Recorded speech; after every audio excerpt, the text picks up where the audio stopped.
James, thank you so much for giving up your evening. It was so good to get a message back from you on Insta saying that you wanted to come on, because not only have we grown up watching you play at the highest level, but you've got such interesting story and you offer really valuable insights into all things cricket. So we're really keen to get into that for the next hour. You're obviously someone who is renowned for being incredibly hardworking, but you obviously had a lot of sporting talent and played a number of sports growing up. So would you be able to just tell us a bit about your early days and how you think playing a range of sports allowed you to develop and do so well in cricket? Yeah, thank you. Thanks, first and foremost, thanks for having me on. Great work with the podcast, guys.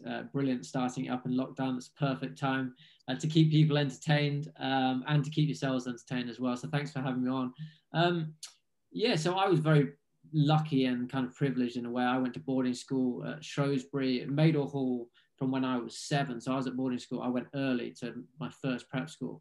So I was at boarding school because my parents wanted to get rid of me probably and keep me more entertained playing sport. So I went a little bit early. From ever since I could walk, I used to ride. So I was riding with my family. I was on a horse ever since I could literally move. And then from then on at school, I was kicking a ball, throwing a ball, catching a ball. And I love playing all ball sports. Football, I was actually probably best at football and rugby. I thought that was the reason I went to Shrewsbury to play football, because I thought it was the best like public school for football. So I went there to play football, and then my kind of cricket career took off when I went to Shrewsbury, ironically, to play football, but I ended up playing cricket.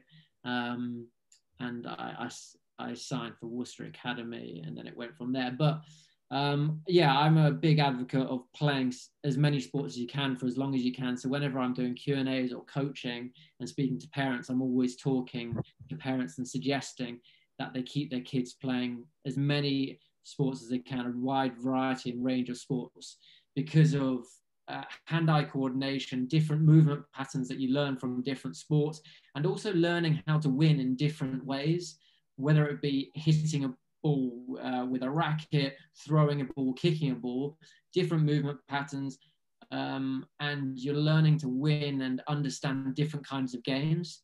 And also, like, this kind of gets lost, I reckon. I've learned so much about myself and so much about the world through other individuals. I've been in a team all my life, whether it be football, rugby, cricket, fives, so many different teams with so many different people from all different areas, different backgrounds, different cultures. You learn so much about yourself and about the world. And that's what's put me in such good stead to deal with what I've dealt with in life, is because I learned so much on the journey through sport. And if you can't deal with people and understand people and know what they like and what they don't like about you as yourself, you're not really going to last too long in a sporting team, and it's certainly going to become apparent to you that people don't like you. So you kind of have to figure out yourself as well. So I love sport. It's been all my life, and I've had a great journey through it. Yeah, I think it is really positive to play as many sports as you can growing up, and all the athletes we've spoken to have all said it's been really beneficial to them for their careers, particularly for yourself as well, because you are such an athletic guy. Especially in your cricketing career, you were renowned for your fielding and being very agile. So it was obviously going to help in that part of your career. Something else I'm interested in is you're 5'5", which Come on. Sorry to drop that in early.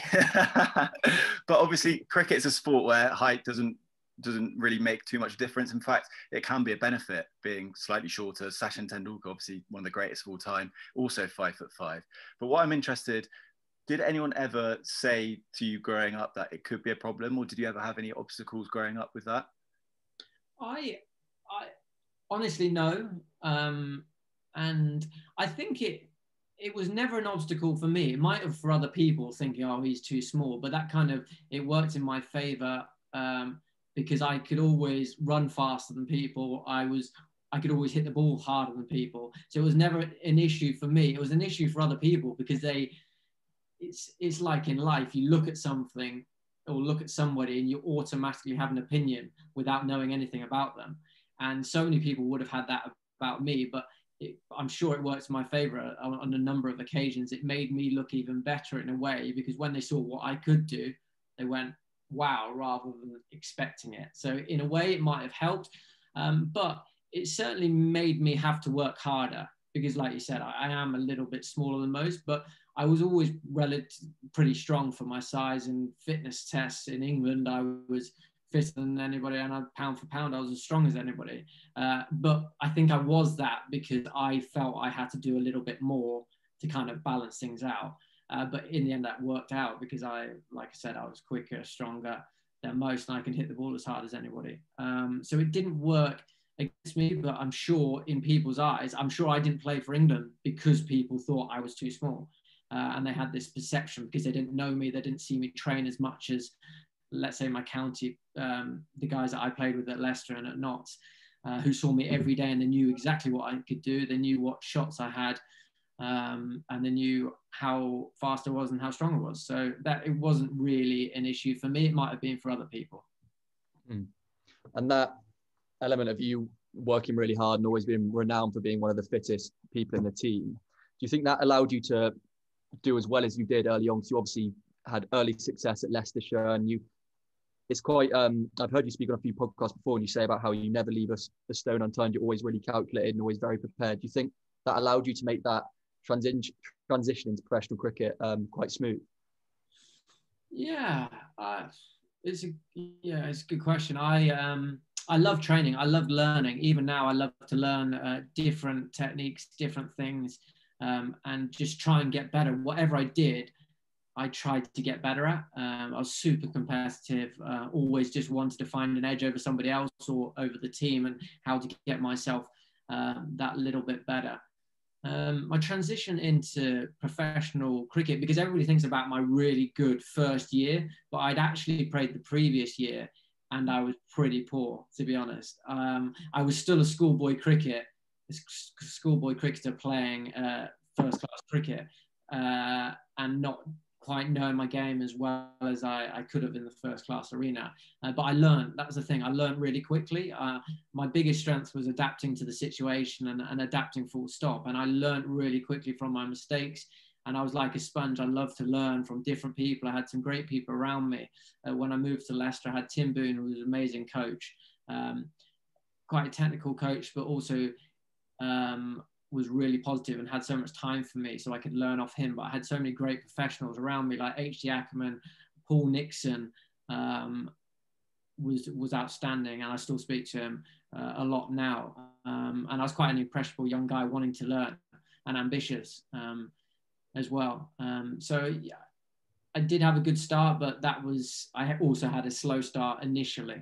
And I just love to learn from the people around me. Yeah, it was a great start, particularly that second year, as you say, and you were shortly after rewarded with an England call-up, a great reward for all your hard work and your hard training that you've mentioned before. What was it like going into that England team? Obviously, they were one of the best teams at the world, maybe the best at that time. That must have been quite a daunting experience for someone so young to be a part of straight away. Yeah, it was. It was an interesting time. I was very lucky to come into the side when they were world number one and then against the world number two. So it was an incredibly tough side to play against, your debut in the middle of a series as well. It was typical me. Nothing ever came easily. Like we spoke about earlier, nothing was straightforward. It would be nice to make your debut, start the series, build up with the team, know the lads in the team I'm not going to mention any sides, but let's say a lesser side than South Africa, who turned out to be number one side in the world two tests later after we lost to them at Lords, without the likes of Callis, Dale Steyn, Morne Morkel, Philander, Imran Tahir, like 3 out of the best 4 seam bowlers in the world. So it was a tough challenge, let alone not knowing the guys in the team really well. I was lucky that I knew Broady and Swanee. Matt Pryor was outstanding. He took me under his wing, and I think he liked the fact that I had energy, and I buzzed around in the field, and I was really energetic and positive. And he's a lovely guy, but a tough character, and desperate to win and desperate to throw everything at every moment. And I think I did that. So he took me under his wing. But it was a tough start. I mean, me and KP put on 150, 149 or something like that. My first partnership. And I like to think my innings got overlooked because he was so unbelievable and played that phenomenal innings, which was one of the best innings you'll see. Arguably, if he played to the situation, he wouldn't have played anything like that innings. And it was a phenomenal innings against one of the best attacks. And I just blunted it at the other end and tried to get him on strike. But nobody remembers that I was playing to the situation. But it was a great time. I was very fortunate to come off the back of 150, like literally the day before I went down to Headingley. I got that call from Jeff Miller. I was about 100 not out overnight. And then I got 150, 160, and then went down to Headingley. It was an experience in the middle of a series, and obviously all the turmoil that went on the back of that test match with KP, and then got left out the next game. It kind of just blew up around me. It was an interesting time. Can you describe exactly how that felt, making your debut in a time when it was, there was so much going on? It was probably, one of the most confusing times in English cricket for the last however many years. It was, but you know what? You only know what you know. And that was my first entrance into international cricket, and that's all I'd ever seen. It was a bit bizarre seeing some of the antics going on the field from certain individuals. But that was all I knew. That was Test cricket to me. I hadn't experienced it before. It was a little bit bizarre, some of the things going on, but I was so focused and kind of introverted and focused on myself. I didn't really look and bother about what was going on. So I kind of kept my head down, little old me, debut, lots of rubbish flying on around me. But I didn't notice, if I'm going to be honest, I didn't notice a lot of it because I had my head down and just worried about myself and what I needed to do for the side. So I kind of missed a lot of all the rubbish going on around me. And it was only up until, honestly, 6 months later, a few months later, that I knew anything that went on. A number of things that went on. Obviously, I got murmurs of what was going on. But yeah, it was an interesting time. Yeah, there certainly were a few divisive characters in that dressing room, but also there were some great characters as well. It was such an incredible side, and it must have been great to be among players like the likes of Cook, Pryor, Swan, who had achieved so much in their career and had such a winning philosophy. You must have learned a lot from those guys.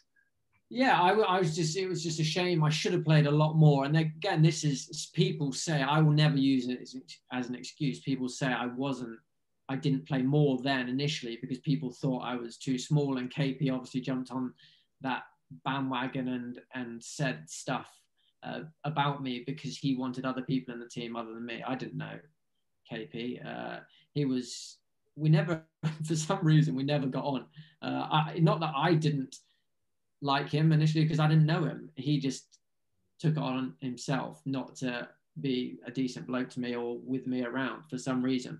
But yeah, there was so many good people around. Like, think of that side, the number one side in the world, and I played with these guys. Like, just look through the side: Strauss, Cook, Trott, Bell, Peterson, me, Pryor, Swan, Broad, Anderson. It was phenomenal. One of England's greatest ever sides, and to be a part of that was nice. And it was a massive learning curve. That's probably the proudest thing one of the proudest things ever. Well, I've thought about in myself, because there was so much rubbish going on around me. I was 21, I making my debut, and there was so much noise, and KP had obviously said stuff about me, but honestly, I didn't care. And that is not in an arrogant way, but I'm really proud of myself that nothing, those feelings that you get inside when somebody's being nasty. I didn't get that. If Alistair Cook or Andrew Strauss had been going, that little James Taylor, he's rubbish, he's no good, etc., your heart would sink. But honestly, nothing inside, I didn't have any feelings, because I didn't respect him at the time, because I'd seen how he was and what he'd been saying and how he behaved. I didn't respect him as much as I should. As a cricketer, legend, brilliant, love watching him. But as a person at the time, and what I saw, I didn't respect him that much. So it didn't hurt me as much. Mm. And it seems like you're quite good at sort of just focusing on what you need to do. Because if we go a few years down the line, you're then playing at the MCG, you get 98 not out on what is the MCG with 80,000 people there is probably the biggest stage in cricket. How did that feel to be out there playing in front of so many people, and how did you deal with the nerves that inevitably came when you were playing that game? Yeah, so this is what, again, a number, like I'm talking about the proudest moments of my life, but this is like another proud moment. Like, this is why you do all the training, all the hard yards off the field. I always say train hard, play easy. I put in so many hours. I didn't have the best technique, but I had a really efficient technique because I knew what I was doing. When I got nervous, I knew what I would do. Early on in my innings, I knew what my triggers were like. I knew what my positions were like. So I knew my game really well as anybody could, because of all the hours that I put in. And MCG, first game of the World Cup, England, Australia, doesn't really get much bigger than that. In front of it, I think MCG holds 100,000 people. It wasn't quite full. There was 90-odd thousand people there. Mitchell Johnson comes back on. They've got 2 slips, a gully and a short leg. We're 4 down, and little old James Taylor walks in, and I don't usually get too nervous, but I was pretty nervous and going, shit, I'm pretty nervous here. But I went, I'll be all right. I'll be all right. I've worked so hard, and I know my technique. I know I'm a little bit nervous, so I know I'm going to get a little bit too far across my stumps. My feet are going to move too much, but I'll be fine because it'll get me out of trouble. My technique's good enough to be able to withstand this. And I did. And I succeeded. I got 98 not out when we were up against it. And that's the thing. I love challenges. I love any challenges that are thrown at me. You just got to embrace it.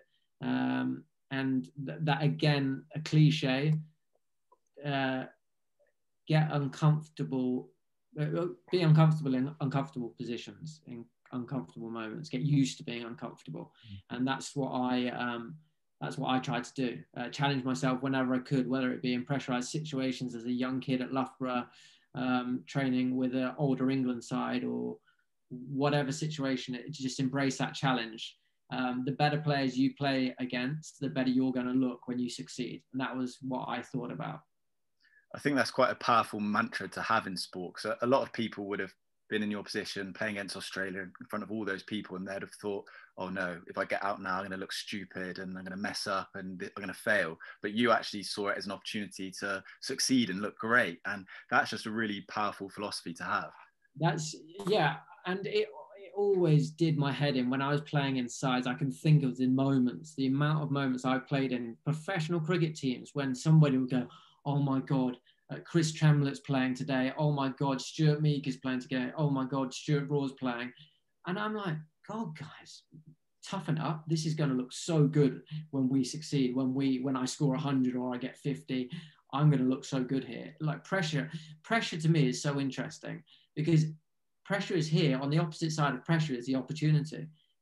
Because anytime somebody perceives it to be a pressurized situation, the other side, there is an opportunity for you to look brilliant. Like the World Cup final, like a lot of the lads naturally would be nervous, and some parts of the team would be thinking, shit, World Cup final, England, we've never won a World Cup final in England. We're playing against New Zealand. They've got an outstanding side. We've won so many games. We have to lose now.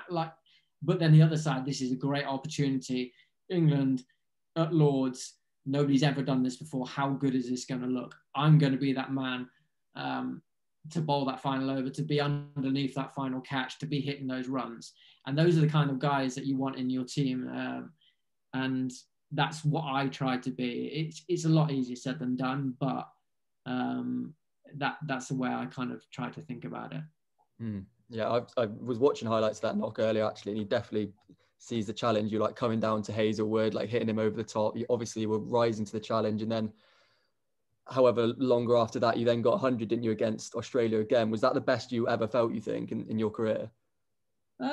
Yeah, I mean, I found one-day cricket a lot easier. I mean, one-day cricket's a lot easier than Test cricket. I can remember being in the middle against Australia and like cutting it, pulling it, sweeping it, reverse sweeping it, and thinking, it is the same old game. this is great, because I've done this so many times and now I'm doing it against the best in the world and I'm not changing anything. I can succeed at the top level quite comfortably doing what I do.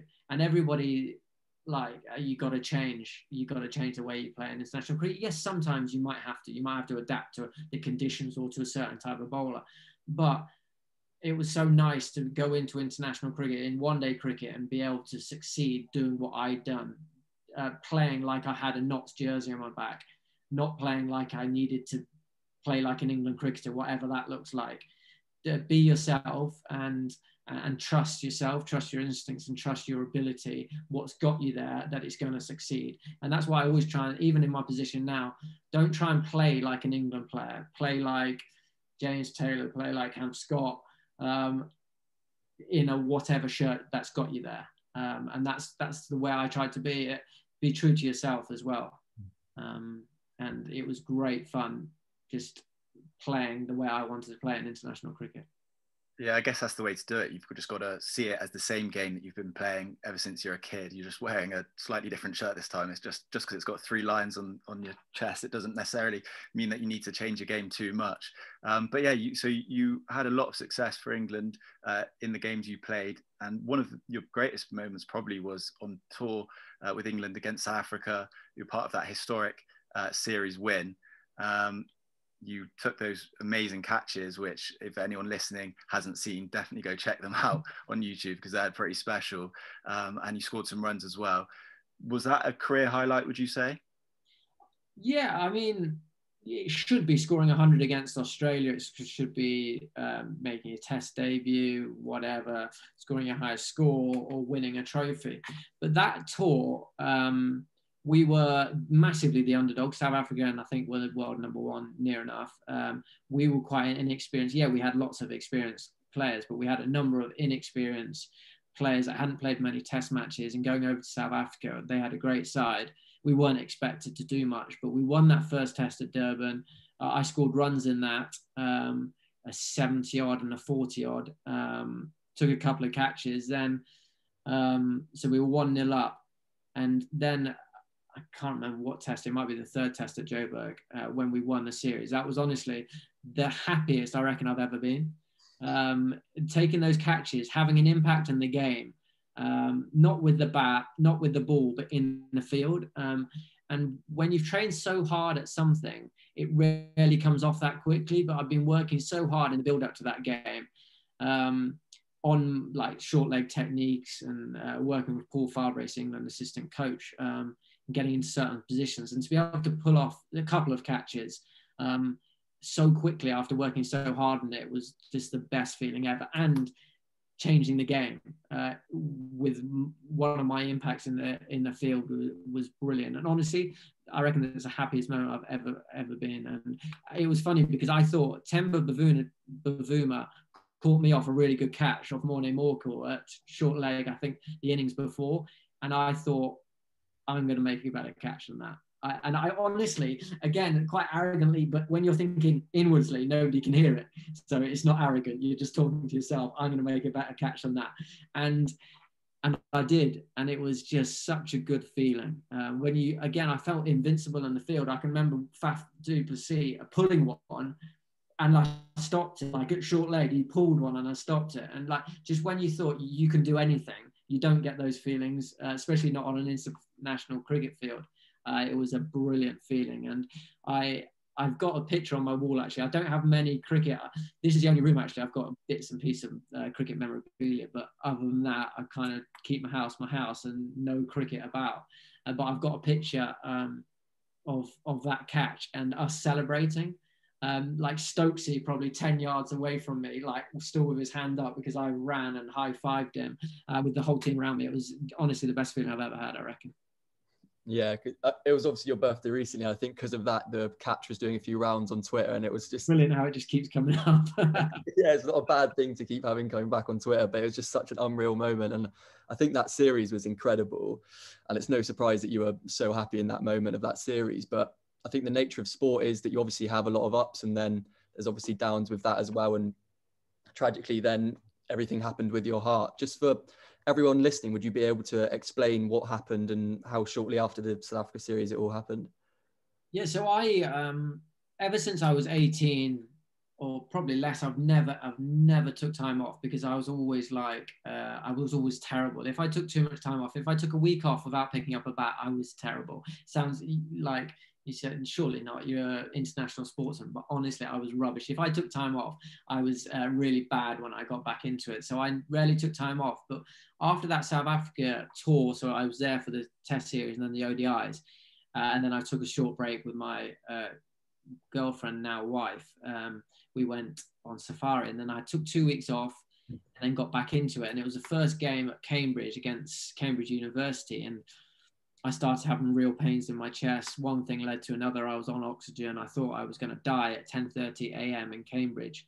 Long story short, the physio there thought I had a virus, which was a big red herring, which wasn't ideal. But I mean, he wasn't to know, to be fair. Got taken to Nottingham. I had a doctor's appointment at 6 p.m. because that's the first time a doctor could see me. And got taken home. On the way home, I didn't have my car keys, so I said to Jackson Bird, I'd never even met Jackson Bird, Australian cricketer. It drove me 2 hours back home, back to Nottingham. I didn't have my house keys, so I said, just drop me off at Trent Bridge. So I was so ill. I was like, honestly, I thought I was going to die. I've missed a lot of the story out here, but I thought I was going to die at 10:30. It's probably now 1 o'clock, 2 o'clock. He dropped me off at Trent Bridge. I was that ill. I curled up. He dropped me off at Trent Bridge because my mum had my house keys, and I didn't, because I left my car there. I left all my clothes. I left all my belongings in Cambridge because I was so ill. I just needed to get home, and I curled up in a ball at the bottom of Trent Bridge stairs, at the bottom of the dining room. My mum's never ever been into Trent Bridge, certainly not that far into Trent Bridge, and somehow she found me. I was curled up in a ball, like literally dying. Found me, took me home. My heart was going that mental that I lay on my sofa and the whole sofa was vibrating with my heartbeat. And I was so uncomfortable. In the end, I thought I need to get more comfortable. I crawled up to the stairs, upstairs, because I couldn't walk. I crawled up the stairs. As I got up the stairs, I was sick everywhere because my body was packing up. Lay in bed. By now, my shoulder was really hurting, and I thought, I'll massage it. It's funny, because I haven't been to the gym for a couple of days, so it shouldn't be sore. But obviously, it's a sign of having a heart attack. I rang the doctor. My mum and my girlfriend was there now.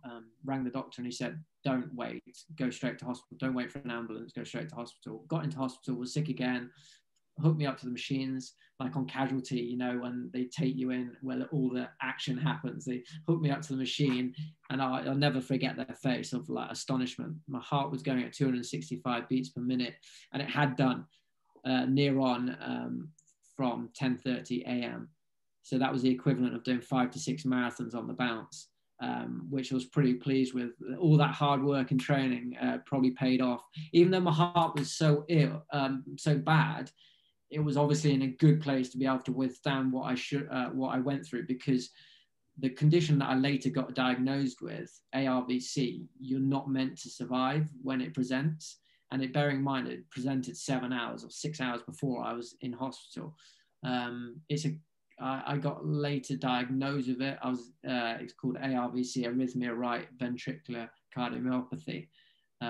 It's like Fabrice Muamba. If those that are listening might know the footballer. And that was how I first realized the significance of it, because the doctor, when I first saw him, said, oh, you've had an event. And I was like, well, what's an event? And he goes, do you know Fabrice Muamba? And I'm like, yeah. And that was when I knew it was not ideal. So I was in hospital for 3 weeks. I hid it from everybody, apart from my teammates, for the first week. The media, like not the world's media, but the country's media, were like, especially involved in cricket, were asking where I was. And I just said I was ill, which is true. But I didn't tell the significance of my illness. And then after a week, I realized how bad it was. The doctors realized. So then I decided to retire there and then. That was, it was tough, really tough. Tough one. It's a shocking story. Thankfully, you survived the incident, like Fabrice Muamba did after collapsing on the pitch. But actually quite a lot of people who have that condition aren't so lucky. And I think 80% of people discover it in post-mortem, don't they? So it is obviously really serious, and thankfully you got through it. That statistic about 80% of people discovering in post-mortem, perhaps that gives you a little bit of consolation, because obviously it's devastating that you couldn't play cricket again, you had to retire, but at least you knew that you were still going to live. So that must have helped your mindset a little bit. Yeah, that's spot on. That's exactly what I thought when he said, if it's any consolation, 80% of these are found in post-mortem. And I was like, thanks, that helps a little bit. But the fact that it really hurt me, because 3 weeks when you're in hospital is a hell of a long time, let alone days where you think you might have to have a heart transplant, days of thinking you might die, and I couldn't physically walk for a week. So there's so many different emotions you go through. I went through get me right. I was just telling the doctors, get me right for Sri Lanka, which was in a few weeks' time. And that was, I'd obviously worked so hard to keep my spot, to get my spot in the side, and I don't want to throw it away for anything. So just get me right for Sri Lanka. And they were like, yes, yeah, we'll try. That was in 3 weeks' time. And then it was like, okay, scratch Sri Lanka. I might have to have 6 weeks off and 6 months off, and then I can come back again. And then it was like, scrap that. You might not survive. You might have to have a heart transplant. Then it was like, all I want to do is exercise again. Then they were like, you won't be exercising properly again ever. Then it was like, okay, can I drink? No, you can't drink. Like alcohol, like it's like, what can you do? I spent all my life being a sportsman, earning good money, working so hard to be here and exercise 24 hours a day. If I wasn't on the pitch, I was in the gym. And that's what I lived my life for. I played football, I played rugby, I played cricket. Everything had adrenaline in it. And the one thing with my condition, you can't be competitive. You can't be competitive, and that's a killer. There's so many things that people don't know. Like every time I walk across the road, I think twice, because I don't want to run too hard across the road. Every time I have an alcoholic drink, I think twice. Every time something shocks me, like I think twice. Every time I hear a gunshot or a loud noise, I feel like that's my defibrillator, which is screwed into my chest, and my heart going off. Like there's so many things that people don't realize as a result of that day in Cambridge. And luckily I survived, but there's so many things that people don't realize. But having said that, I'm very lucky, like you said, and that's where you got to take from it. I always think about the positives. I've just named a number of negative things. Those are just the things that go on that I have to live with. But having said all those negative things, I'm very, very fortunate to live the life I live, and it's a great life. It's about embracing those challenges. It was a massive challenge thrown in front of me, but I didn't love being ill. It was awful, like the worst thing ever, but I've loved everything I've learned as a result of it. I'm a better person now than I was before, because of all the things I've learned about myself, about the people around me, about life, in a really cheesy way. But it's great, and I'm very fortunate to live the life I do and enjoy things. I mean, there's not many things I haven't enjoyed since minus the illness, since I finished playing cricket, which I'm very fortunate to say. It is really inspiring, to be fair, to hear how you've taken something so tragic and so sudden and been able to take the positives from it and are living the life you're living now. Obviously, the initial thoughts were completely negative. At what point did you start to take the positives from it, and how did you go about doing that, do you think? Well, it was the best possible story, really, because I should have died and I didn't. I should never have played all the cricket I played, because I had so many heart screenings, as you do as an international sportsman or a professional sportsman, and every single screening showed it up, my condition. I mean, how bad's that? I should have had to retire when I was 19. Imagine if you're my mum and I should have died. And the one thing that accelerates my condition is exercising. I should have been told age 19 that I can't exercise again, or to the extent that I certainly did. I hammered my body for those next 7 years, and that accelerates my condition. So I was very lucky to have the story that I had. I had the career, I made the money, I met people, I had the experiences, but I survived at the end of it. So I was incredibly lucky because I was so lucky. That was a massive positive in itself. Like you said, I shouldn't have survived. So that was a positive in itself. And the thing that changed my life, honestly, I mean, social media was incredible. Because this whole thing was a big ego dent. As a professional cricketer, as a professional sportsman, international sportsman traveling the world, you're used to, in a really arrogant and way, you're used to having your ego pumped up by being the best, like something, being a professional sportsman. Oh, James Taylor, professional sportsman. When you've got that taken away from you, when that's all you've been as a person, that is really hard because it's just a big ego dent. So you have to like eat a lot of humble pie and not being a professional sportsman. So that was really tough. But the thing that got me back on track, honestly, was challenging myself in another sport, because that was all I loved. Sport was what I love, and golf changed my life. I can remember lying in hospital. It was probably 2 weeks had passed now, and it was starting to filter out what I could and couldn't do. And the doctor was like, "You can't do this, you can't do that, but you can play golf." And I was like, "Golf? I'm not playing golf. That's an old man's sport." And my wife, Mrs. at the time, was like, "Oh, go on, give it a go." And I was like, "Not a chance. Go on, give it." So I gave it a go, and it's honestly changed my life. It's given me something to challenge myself at. It's a mental sport. It's a technical sport, just like cricket is. And to start it from scratch 4 years ago, and something I can play all around the world. I can have a low heart rate at. I can learn a new technique, learn a new sport, but be half competitive at. It's honestly changed my life. And as well as the other great things that I've been able to do, like media, commentating, writing, coaching, now as a selector, I've had so many great things. But everybody needs that release, and golf, because it's all I've known, sport, and a release in that way. I can't have a release in drinking alcohol, which I used to. I used to be terrible, a bad drinker, but also you have a release, don't you? And when you drink, but I couldn't do that. So golf is honestly changed my life, and that's been really brilliant and added a real balance to my life. Yeah, I guess when cricket's been such a big part of your life since you were growing up, to have that stripped away from you, that's almost like your identity being taken away. Like James Taylor, the professional cricketer, his identity's gone. He's not a professional cricketer anymore. So you need something to fill that void, and it sounds like golf has filled that void, which is great.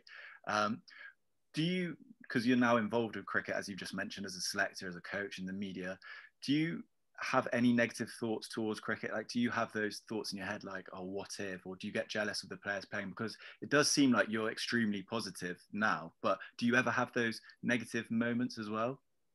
I'm very, very lucky that, and I'm not saying this is not to do with me, this is to do with the way I've been brought up and the people that have shaped me into who I am. Nothing to do with me, because they've created me as a person. But I'm very lucky that I haven't wallowed and pitied myself, because it would have been very easy for me to go, fuck my bad luck, basically. And gone, aren't I so unlucky? But in fact, I'm incredibly lucky. There's a lot other, so many other people around the world that are less fortunate than myself. I've got a great life, and I was very lucky to survive, because most people don't. Usually, basically, the father dies and the children survive because it's a genetic condition. So they do a post-mortem, they find out that he had the heart condition. So now the kids that do have the heart condition are aware of it, so they survive. I was very, very fortunate to survive, because most people aren't. So yeah, no stage did I pity and wallow, and I've tried to be as positive as I possibly can be. And like I say, I lead a great life. So it's a blessing, very fortunate, and I enjoy what I do. And you've got to stay positive and relish the challenge, and be willing to learn from any experience that's thrown at you. And that's what I like doing. I've learned so much about myself and the people around me and life. I as a sportsman, you're very not self-indulgent, but yes, you're focused on what you need to do. And I'm a lot more rounded person now because of the experience I've had. I've taken my blinkers off. Now I've got a way better peripheral vision in life. And yeah, it's great. I'm very fortunate. Well, I guess for you, you're in such a unique and remarkable position in that you're obviously playing in the 2015 World Cup, everything happened in 2016, and then now you're able to have such a big impact on English cricket through being a selector, and no bigger impact than the 2019 World Cup. That must have just felt incredible to be a part of the winning setup of all of that shortly after everything that happened. Yeah, it's funny how things work and how quickly things turn around, because I started this. So we reinvented the way we play cricket after the World Cup that I was a part of. We were terrible. I mean, people talk about Peter Moores, and Peter Moores got sacked on the back of it, but he was outstanding. What a brilliant coach, one of the best I've ever worked with. And it wasn't him, it was the players that were ultimately to blame because we didn't perform well enough. As a result of that, we transformed and ripped up the manual and of the way England cricket plays, and we played a totally different brand. And I was a part of that to start with, and to finish it winning the World Cup as a selector. It's amazing how things come around. And again, it's an incredibly proud moment, but it's got nothing to do with me. This is the thing that you realize when you're not a player anymore and you turn into a coach or a selector. It's not about you, it's about the players. And you have to understand that as when you leave the game, it's not about you anymore. And it was amazing to be part of that, even though, like I said, it's not about me, but to start the journey as a player, to finish it as a selector, and the boys doing so well on the biggest stage. The most pressure, talked about pressure earlier, but the most pressure anybody could probably have on a cricket field, they had on top of them. Home team at Lord's, having won so much for the last 4 years and entertain the nation. There was a lot of pressure on them to do that and to play the way they wanted to play, and especially when the surfaces weren't great, that didn't help us. They were probably the exact opposite surfaces that we wanted, believe it or not, in our home country. But to have the rounded team that we had to perform when the pressure was on was great to see. And that was probably the most I ever enjoyed my cricket, being a part of that team. Those early couple of years before I retired after that World Cup, I've never been involved in a team where I've enjoyed it so much. And that was because I've never been involved with a team that enjoy each other's success. You play as a professional sportsman, it's an individual sport played in a team environment. And you so often forget about applauding others in your team, or you do, but you don't really mean it. But this team really meant it, and they loved each other's success. They had great fun doing it, and they entertain themselves as well as the nation. And to be part of that was great fun. I can remember being 12th man when we got 400 at Edgbaston against New Zealand, when we first flipped everything around and said, this is the way we're going to play it. Owen Morgan, Fabrice was the coach at the time before Trevor Bayliss came. If you want to hit that first ball for 6, do it. Just commit to it. And that was the way we went. We got a really good balance to it. It wasn't just reckless batting like it was at times to start with. But to be 12th man and enjoying yourself, it should not be the way. When you're 12th man, you should not be enjoying running the drinks on. But I was loving it and loving being part of the team because everybody loved each other's company, got on really well, but enjoyed each other's success. And to see them come out and win the World Cup and do everything they talked about doing on the big stage, the biggest stage, was brilliant to be a very small part of. Obviously, I started as a player, but I finished it as a selector, and it was great fun to be a part of. No, it must have been amazing to be a part of. And as you say, one thing that's very noticeable about that England team and the current England team is there's so many great characters and there's such a great team spirit. And as a selector, is that something that you look for in players that you select? Are you looking for players who are going to be conducive towards a harmonious dressing room? Like obviously you were in a dressing room we've talked about earlier in your career, which had a few divisive characters. Does that make you want to select players who potentially aren't the best, but they're going to help bring to a positive team environment? I wouldn't say a blanket statement, yes or no. if you're good enough and you fit into the environment, great. But if you're unfit or not as, let's say, not as easy to get on with, you're going to have to doing some. Let's take away from what I'm doing at the minute as a selector. But my opinions are, you've got to be doing, and you've seen it in the past, you've got to be doing something exceptionally well. If you're unfit or not as good a bloke, you've got to be doing that much better than everybody else to make up for those things that you might be lacking. And as soon as if you are that bloke, as soon as your performance drops a little bit, it's not going to be as easy for you, put it like that. Whereas if you've got some credit in the bank because you're adding so much to the environment in other areas other than just your performance on the field, that's going to put you in good stead. So there's, like, as a selector, there's so many things that we look at. Yes, you need the skill, you need the mental toughness, you need the ability and the technique, but you also we need the characters. We look at characters so much. We speak to the psychologists, we speak to the S&Cs. There is so many things that go into making an informed decision for both me, Ed, Chris Silverwood, other than just what you see on the pitch. That is massive. Obviously, you're not going to play for England if you haven't scored enough runs or taken enough wickets, but there is so many things that go into it. And it's great to be a part of. We've got an amazing team. The performance director, Mo Bobat, Ed Smith, head of talent ID, Courty, David Court, outstanding team that we've got, and along with a number of so many scouts underneath us that constantly filling out reports on players that we filter through daily when games are going on. There's so many things that lead and filter into us making our best informed decision.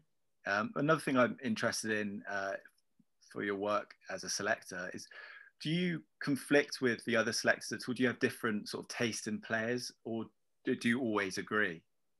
No, I think it's brilliant with Ed because we're very different, and we're always checking and challenging. The environment that we're in is really healthy because we're always debating. We have contrasting opinions all the time. That's the way the world is, and especially with two different, very, very different people. It's brilliant. He challenges me, I challenge him.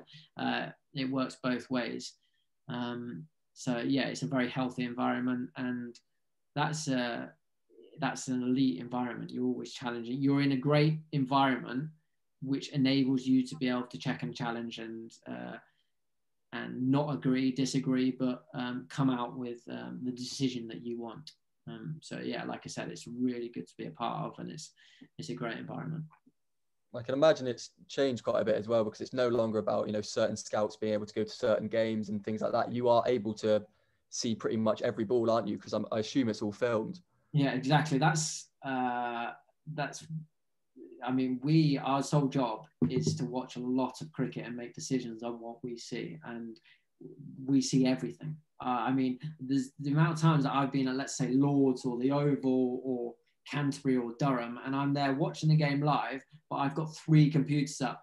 I've got my computer, my MacBook, I've got my big iPad, and I've got my phone. Genuinely, I've got 3 streams of other county games going on, of players that I want to see. So I don't miss a thing there, but I'm also watching what's going on in front of me.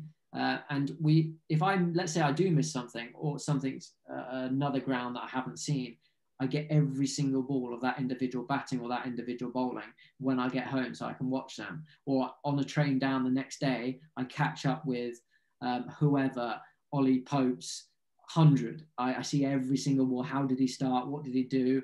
What were his options? I see every single ball I want to. So in this world that we live in, you don't miss anything. And also on top of that, we've got scouts, the communication with the coaches that I have, whether it's be the director of the cricket, the coaches at the county grounds, and the scouts, is better than it's ever been before. It's really, really good. We're in a really healthy position at the minute, and technology certainly adds to that. It's really good. Yeah, it makes you think what they did back in the day before technology. I don't know how they would have picked a team, but yeah, no, that's fascinating. No comment. Another thing I'd be interested in is, obviously you're someone as we've discussed over the last hour, is you've got a lot of resilience, a lot of mental toughness, and as we've said, a lot of players in the current team seem to have those characteristics as well. Is that something you'd look for in players, that mental toughness, and how do you sort of assess that? Yeah, it's really that. I mean, that's invaluable in international cricket. But to be fair, you don't get into professional cricket. I mean, I'm sure some with natural and raw talent and ability and a bit of skill that might lack a little bit of resilience. But to get to first-class cricket, you've got to have a certain amount of it. But then to succeed in international cricket with the environment that you're in and the scrutiny, the external pressures that people don't see when you're looking in, you don't see it. When you're looking out, you hear it and you see it a lot when you're playing international cricket. And that's without thinking about the step up in quality and the skill level that you're being introduced to. There's so many other things, like I said, on top of the skill level of an individual, the technique of an individual. We speak to psychologists all the time, and we need to understand that individual as well as we possibly can to make that informed decision. So that's why we speak to all of the people that we can, and whether it's their director of cricket, whether their batting coach, whether it's their S&C coach, to know how fit they are and to know what kind of a character they are is so important. So we get as rounded a picture as we possibly can. So we understand the individuals as much as we possibly can before we make that decision to put them into an England cricket team. Because obviously, unless they're going to have a positive impact, you don't want to put them into that environment. Yeah, so it's very important because obviously it's such a psychological sport. What would you say was the most psychologically demanding aspect of it when you were playing? Yeah, that's a good question. I think learning how to block things out and staying in the present is the hardest, because I mean I was pretty good. One of my strengths was adapting, but also trying to be resilient and mentally tough and deal with whatever's thrown at you. But the hardest thing is when you get giddy and you look too far ahead. And I did that all the time. I can remember in a test match being 70 odd not out, thinking like overnight and thinking how good this is going to be, and like all the people at home watching that you owe something to, how good it's going to be for them. Like I'm so far ahead of where I need to be, rather than just thinking how I'm going to get there. As a batsman, you've got to break it down. You've got to be not getting too giddy, think about the next ball and what you need to be doing to stay in the present. I think the hardest thing is to stay in the present all the time, rather than getting too giddy and looking too far ahead. And that's the same with all sport, I imagine, is not looking too far ahead and not getting too giddy, keep your feet on the floor, but actually, staying in the present, thinking about the next ball, break it down. It's the same in golf, rather than like you stay in the present, think about your next shot, rather than getting too far ahead. That must have been so important in the World Cup as well, because it was kind of like the 05 Ashes in that this craze was sweeping the nation and everyone was getting so involved in England going on to win the World Cup. It's testament to people like Stokes and Root that they were able to stay in the moment and do the job so well. Yeah, incredible what those guys did, and that pressure is probably more pressure than any England cricket teams ever had, because they brought the pressure on themselves in a good way, because they've been so successful and they were expected to win, but win in a certain way as well, because they've done so much over the last 4 years. They were number one in the world for a reason, because they dominated a lot of oppositions and they were expected to win. So that puts more pressure on you. It's almost easier if you come in as underdogs and nobody expects much of you, like most England teams in the past, because you haven't done as well. But these guys have been so successful playing a brand of exciting cricket, and they were easy to love, that everybody was cheering them on. To have a couple of slip-ups previously and to come back from that in the tournament at Lord's, I mean, was just amazing. And especially when they were down and out in the actual game itself, to find a way to win. And that's the sign of a great team, whatever sport you're playing in. You know when you're playing in a good team, because you find a way to win. Everybody knows their roles, which is number one, so important. But like you've got in that team, in the squad, we had 15, 16 match winners. Every single person was a match winner. And yes, you don't want to leave it to anybody else, but you know the man behind you will do the job if you don't do it. And it was brilliant. And they get on with each other. In sport, you don't have to get on with the guy standing next to you, but it certainly helps if you do. And the environment's great to be a part of. Enjoying each other's success is brilliant. And those guys did it outstandingly well. That's fascinating. Really, really interesting insight. I've just clocked that we've been an hour, and I know you've got to get on, and you're probably having an early one as well, ready for the test match. So. I'd like to say, yeah, I will be actually. I'm setting my alarm for 4:15. I would like to say I've got a lot to do, but in lockdown, there's only so much you can do. There's only so many box sets and series you can watch. What's the box set you're watching at the moment? You know what? This Is Us is Amazon Prime. It's actually a real good feel-good film, like a series, and the fact that there's 5 series is a bonus because we've got a lot of lockdown to come. Do you know the best result in lockdown so far is having not watched Game of Thrones? I watched the whole Game of Thrones in the first lockdown, and it was. I'm not. That's not my kind of thing. I'm not into. I like real life fiction. No good. Like I like real life. And I'm no good. When somebody said to me, "Oh, there's flying dragons around," I'm like, not a chance. I'm watching that.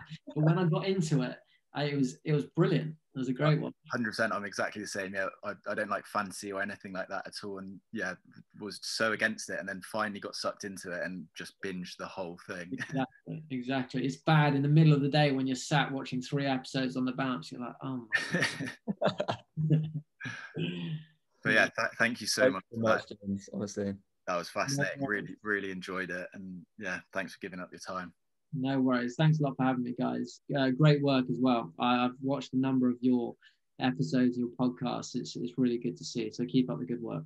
Really appreciate that, James. No worries, guys. You take care.